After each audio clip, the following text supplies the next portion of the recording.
The National Desk, America's News Now.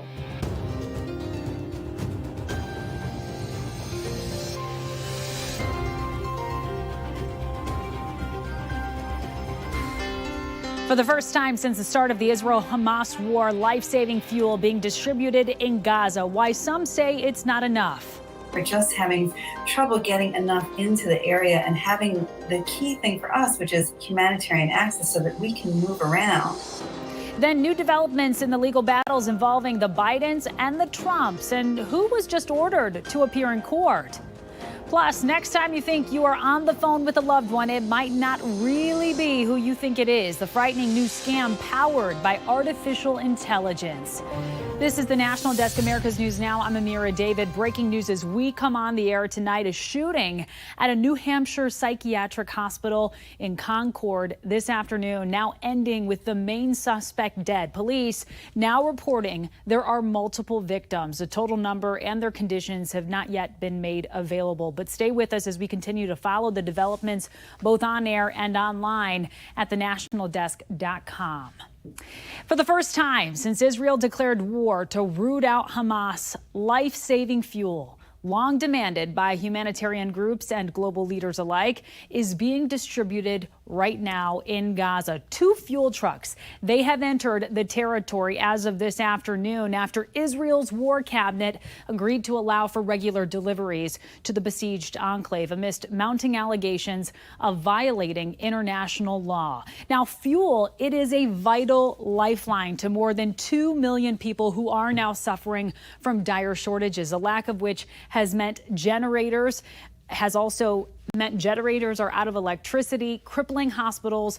It has affected water systems and the ability of aid groups to distribute desperately needed aid.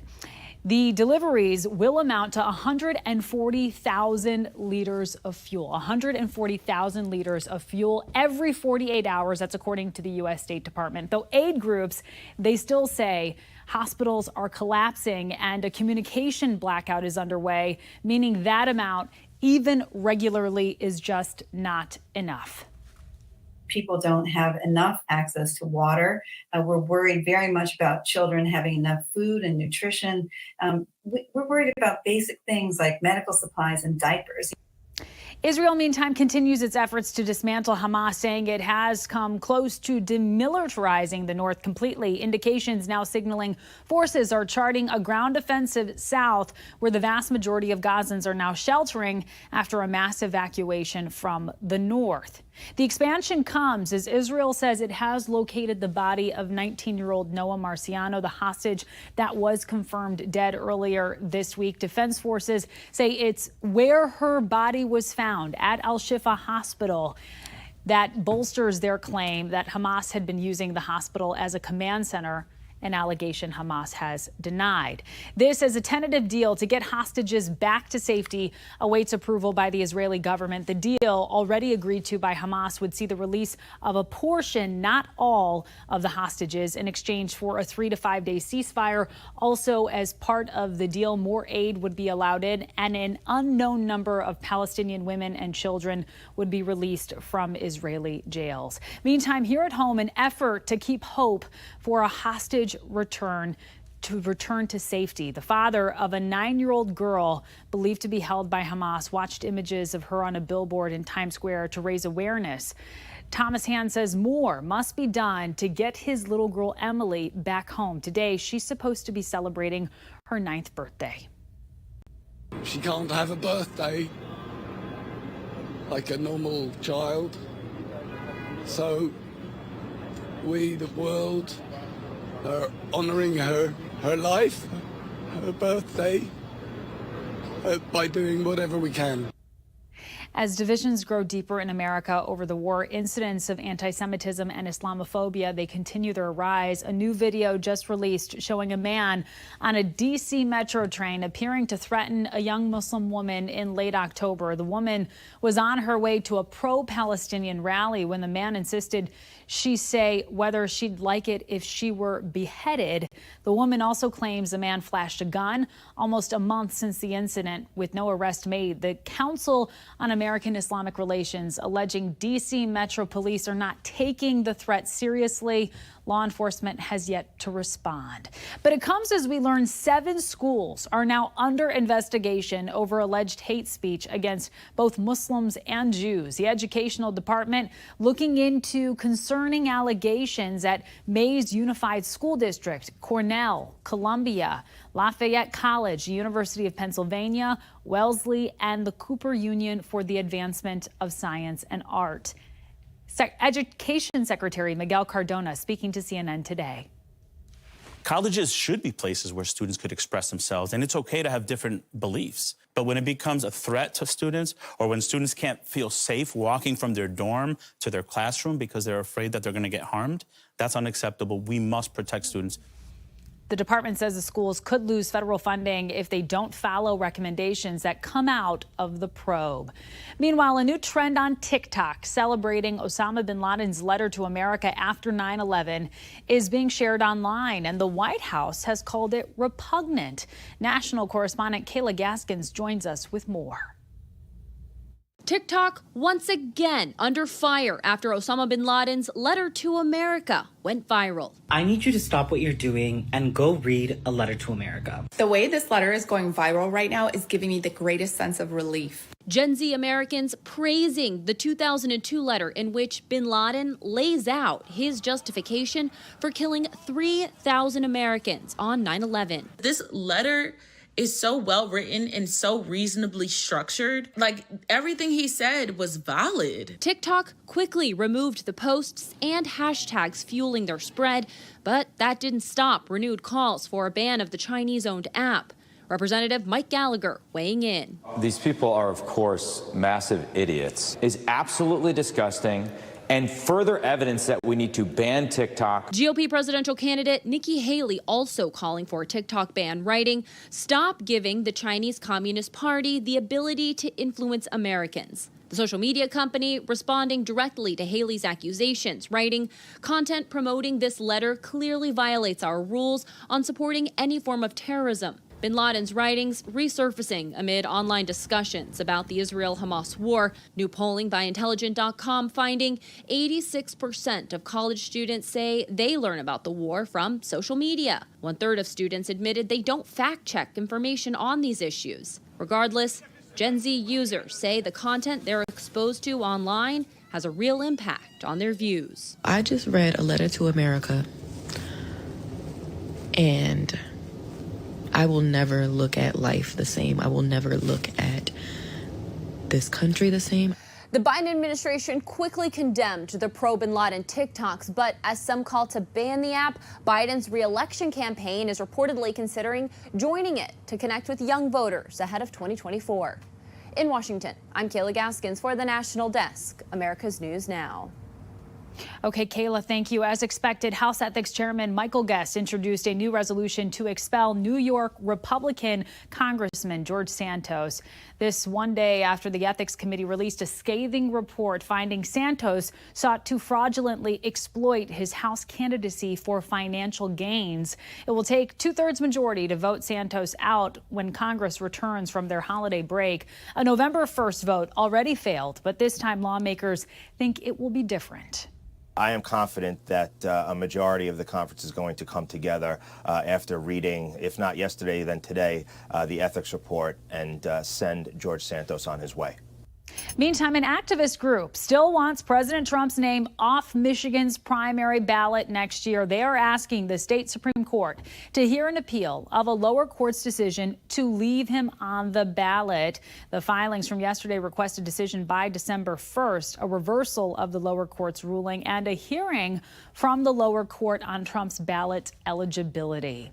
Meanwhile, Donald Trump took to Truth Social to slam a report that no charges are expected to be filed against President Joe Biden for having classified documents in at least 2 non-secure locations. CNN reported that Special Counsel Robert Hur is not expected to charge anyone for documents found at the Penn Biden Center or at Biden's Wilmington, Delaware home. A final report is expected by the end of the year. But other Bidens, they are not getting off so easy. We are learning special counsel David Weiss is using a grand jury based in Los Angeles to take a look at tax-related offenses. Subpoenas issued to both first son Hunter Biden and James Biden, the president's brother. CNN reports that on top of tax-related charges, it is possible the grand jury is looking into violations of the Foreign Agent Registration Act.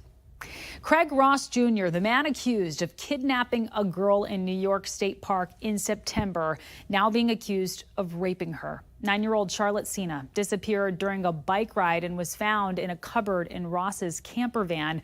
He pleaded not guilty today and is being held without bail. His next hearing happening on December 21st. The Texas woman convicted of murdering professional cyclist Anna Maria Wilson has been sentenced to 90 years in prison. The jury took just over 3 hours to decide the fate of Caitlin Armstrong, who shot Wilson in May of 2022, fueled by jealousy related to a boyfriend prosecutors had sought at least 40 years.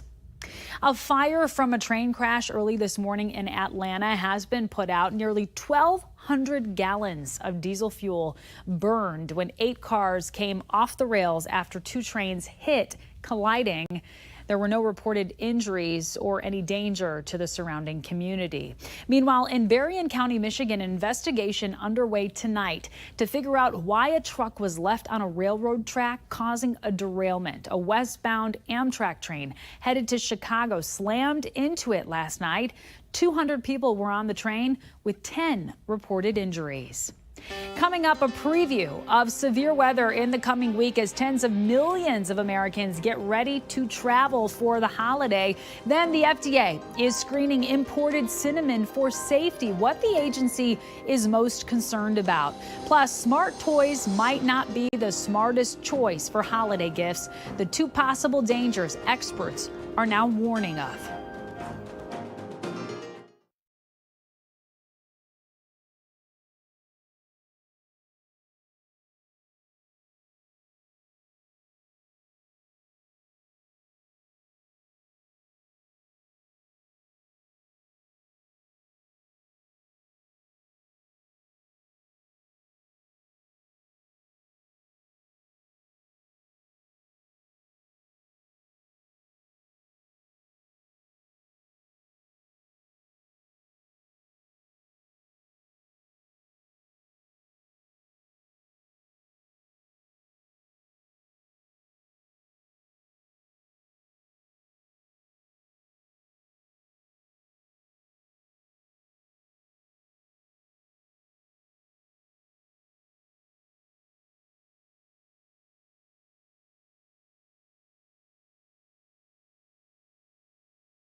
Well, we are just 6 days away from Thanksgiving, and we are getting a sense of next week's forecast. A big storm system already starting to spread across the U.S. with rain and strong winds in parts of the West Coast.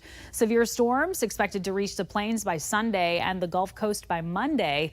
Rain and possible flooding will hit the East Coast on Tuesday and Wednesday. Parts of the Northeast, meantime, could get some snow. But some good news, Thanksgiving gas prices could be the cheapest we've seen in 3 years if they stay near the current average of $3.33 a gallon. That's according to AAA. Still not close to 2020's price of a little over $2, but just in the past 2 months, the cost has dropped quite a bit. 55 cents it's dropped. Nearly 50 million people expected to hit the roads this Thanksgiving.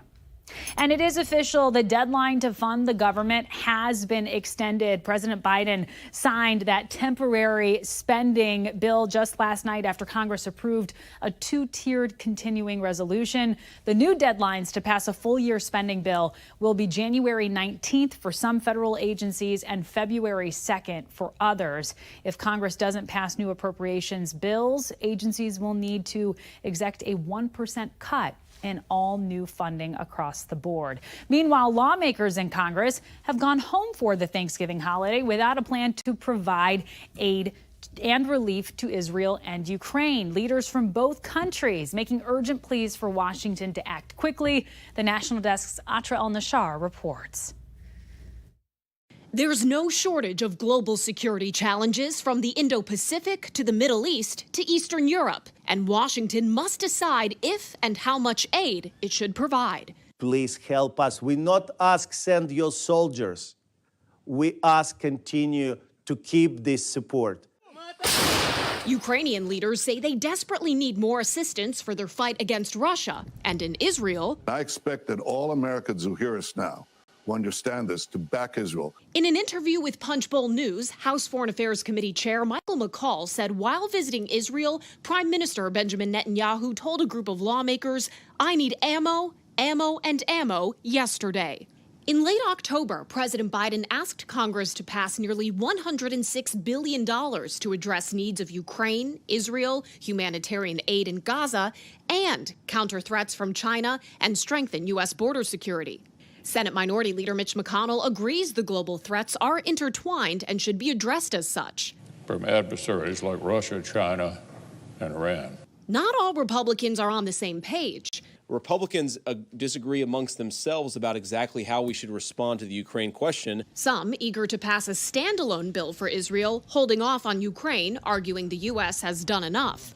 Democrats, with the exception of a handful of progressives, back the president's request, insisting they not be separated into different bills. I hope we can come to an agreement, even if neither side gets everything they insist on. All of this could come down to how they address the U.S. southern border. The two parties are at odds about where the line is between border security and immigration policy and how far beyond the president's request they should go. There is a bipartisan group working on this, and they are expected to continue talks over their Thanksgiving recess.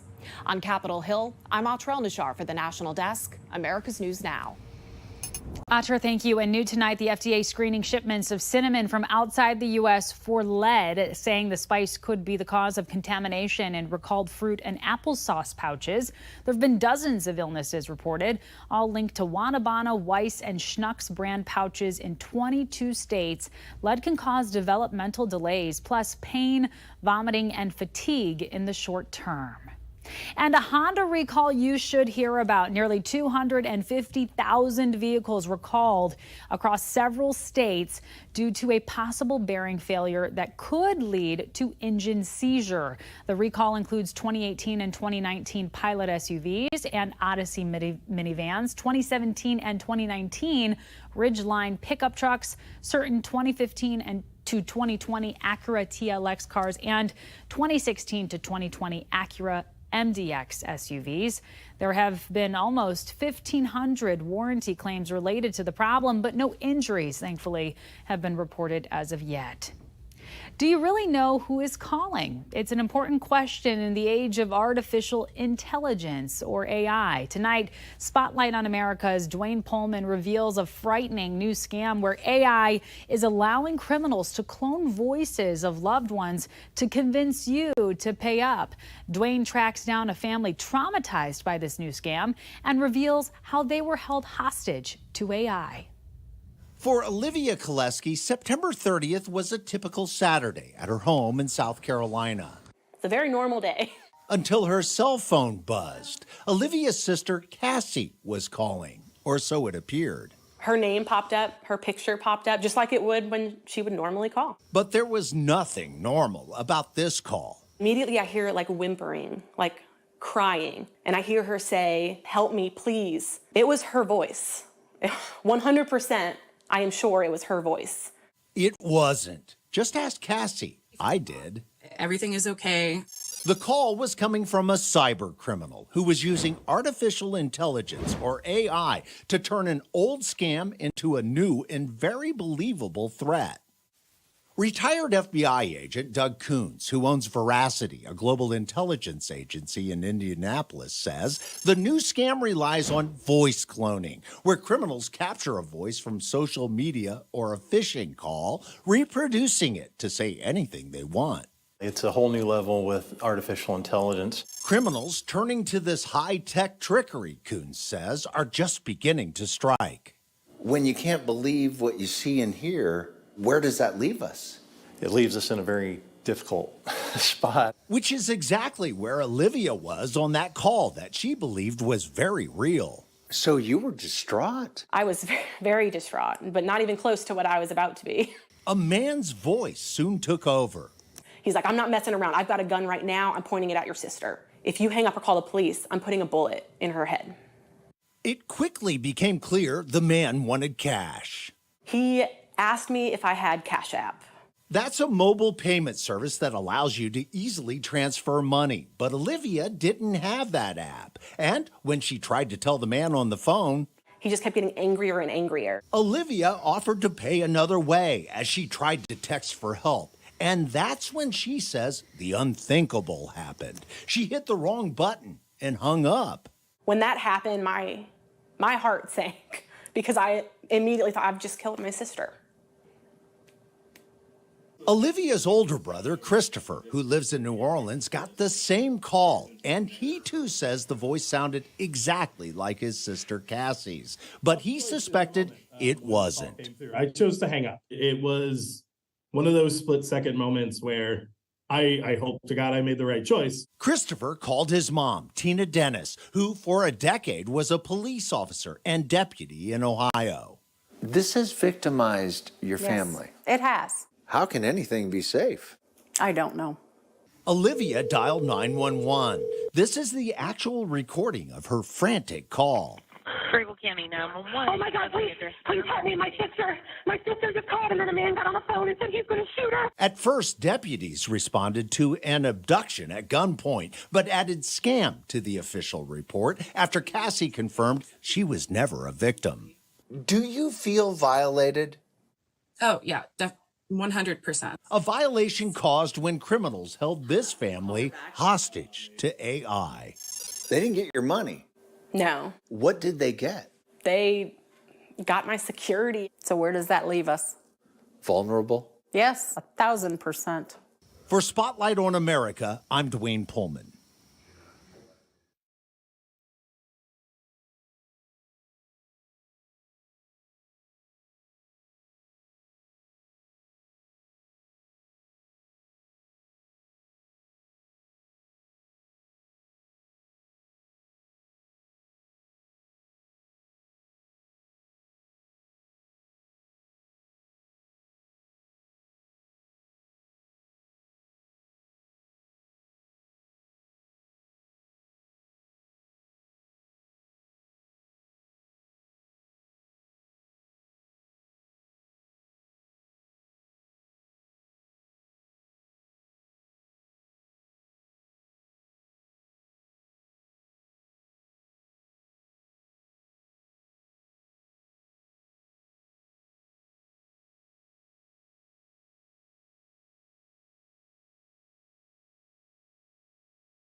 We have reporters all across the country in your neighborhoods covering the issues that matter most to you. We are taking the pulse of America.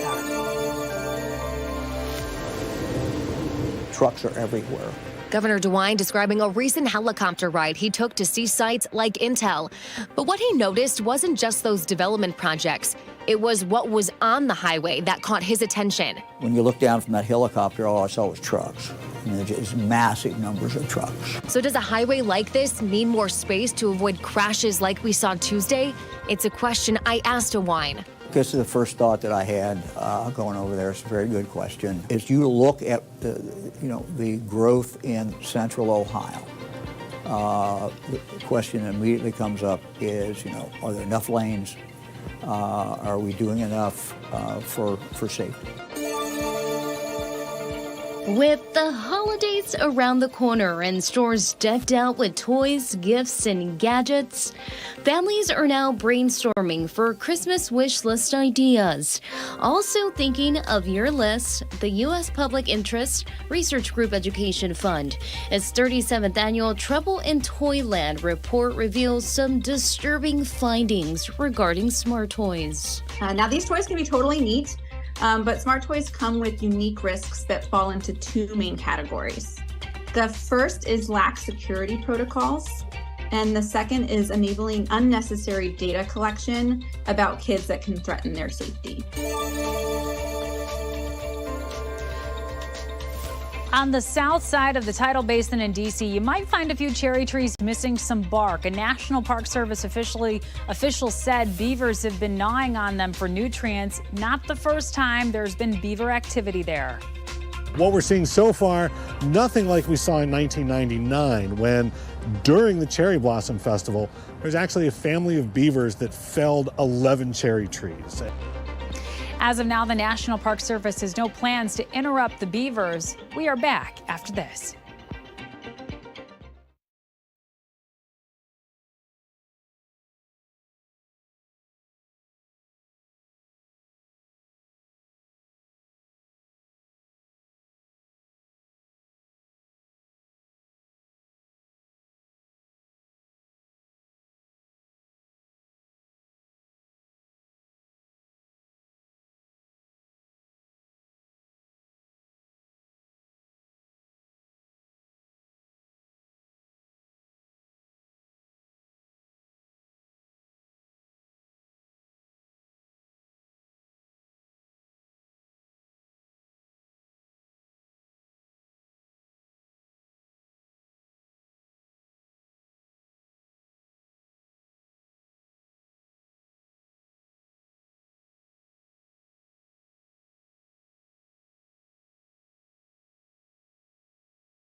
It may not be Thanksgiving yet, but Washington, D.C. is ready for Christmas. This year, it's a 63-foot Norway spruce from Monongahela National Forest in West Virginia. The tree lifted from the back of the truck and set in place on the west lawn of the Capitol. Lighting the Capitol Christmas tree has been a holiday tradition in D.C. since 1964. This year, it takes place on November 30th. As usual, I cannot wait to see it. That does it for this edition of the National Desk. We do invite you to join us again this evening for more coverage on America's top stories. Just check your local listings. I'm Amira David. Thank you so much for watching.